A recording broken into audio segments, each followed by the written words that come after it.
ನಮಸ್ಕಾರ ವೀಕ್ಷಕರೇ, ಫ್ರೀಡಂ ನ್ಯೂಸ್ಗೆ ಸ್ವಾಗತ. ನಾನು ನಿಮ್ಮ ಸ್ವಾತಿ ಎಣ್ಣಿ.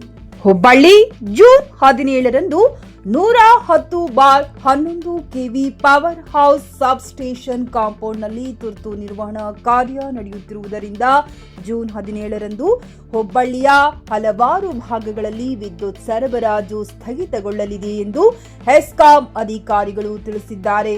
ಬೆಳಗ್ಗೆ 9ರಿಂದ ಸಂಜೆ 4ರವರೆಗೆ ವಿದ್ಯುತ್ ವ್ಯತ್ಯಯ ಉಂಟಾಗಲಿದ್ದು, ಈ ಕೆಳಗಿನ ಪ್ರದೇಶಗಳಲ್ಲಿ ವಿದ್ಯುತ್ ವ್ಯತ್ಯಯ ಉಂಟಾಗಲಿದೆ: ಶಾ ಬಜಾರ್, ಸಿಬಿಟಿ ಕಿಲ್ಲಾ, ಮಂಗಳವಾರ ಪೇಠ, ರಾಧಾಕೃಷ್ಣ ಗಲ್ಲಿ, ಎಂಜಿ ಮಾರುಕಟ್ಟೆ, ಹಿರೇಪೇಟ್, ಬಮ್ಮಾಪುರ್ ಓಣಿ, ಸೆಟ್ಲ್ಮೆಂಟ್ ಏರಿಯಾ, ಗಂಟಿಗೇರಿ ಓಣಿ, ಯಲ್ಲಾಪುರ್ ಓಣಿ, ಗಾರ್ಡನ್ ಪೇಟ್, ಬಂಕಾಪುರ್ ಓಣಿ, ವೀರಾಪುರ್ ಓಣಿ, Shantini Ketan colony, Ganesh plate, station ರಸ್ತೆ, ಜೆಬಿಸಿ ನಗರ, ತಾಬಿಲ್ಯಾಂಡ್ ರಸ್ತೆ, ಟ್ಯಾಬಿಲ್ಯಾಂಡ್ ಹೆಡ್ ಪೋಸ್ಟ್ ಆಫೀಸ್ ಪ್ರದೇಶ, ದುರ್ಗಬೈಲ್, ಬೆಣ್ಣೆ ಮಾರುಕಟ್ಟೆ, ತುಳಜಾ ಭವಾನಿ ವೃತ್ತ, ದಾಜಿಬಾನ್ ಪೇಟ್, ಜನತಾ ಸಂಚಾರ ಪ್ರದೇಶ, 3000 ಮಠ, ಗೌಲಿಗಳ್ಳಿ, ಲಕ್ಷ್ಮೀ ಮಾಲ್, ಪ್ರಿಯದರ್ಶಿನಿ ಕಾಲೋನಿ, ಅಹಮದ್ ನಗರ, ಕೊಪ್ಪಿಕರ್ ರಸ್ತೆ, ಕೋಹಿನ್ ರಸ್ತೆ, ನೆಹರು ಕ್ರೀಡಾಂಗಣ ರಸ್ತೆ ಮತ್ತು ಸುತ್ತಮುತ್ತಲಿನ ಪ್ರದೇಶಗಳಲ್ಲಿಯೂ ವಿದ್ಯುತ್ ಕಡಿತವಾಗಲಿದೆ.